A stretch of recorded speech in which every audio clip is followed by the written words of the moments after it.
Welcome to Let Me Fix This. Enjoy the video.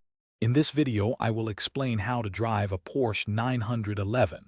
First, let's get comfortable with the car's unique characteristics. The 911 rear-engine layout provides exceptional traction, but requires a slightly different approach to weight transfer.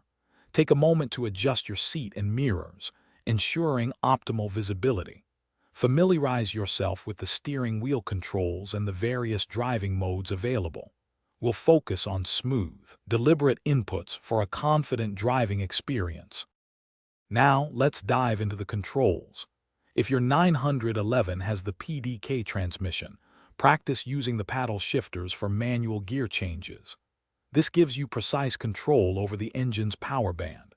Experiment with the Sport and Sport Plus modes to feel the difference in throttle response and suspension stiffness. Remember, the traction control system is there to help maintain stability, especially when exploring the car's limits. Always drive within your comfort zone. Cornering in a Porsche 911 is incredibly rewarding. The key is to apply the slow-in, fast-out technique. Brake before entering the corner to shift weight to the front, improving steering response. As you turn in, gently ease off the brakes. Once you hit the apex, smoothly apply throttle to transfer weight to the rear, maximizing traction for exit. This method helps maintain balance and control through the entire turn. To truly appreciate your 911, consider practicing on a closed course or track day.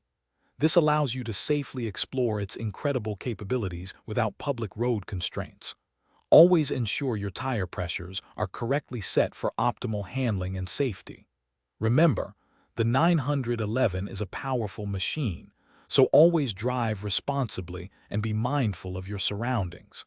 Enjoy the thrill of driving this iconic sports car. Thanks for watching. If you found this helpful, don't forget to like and subscribe.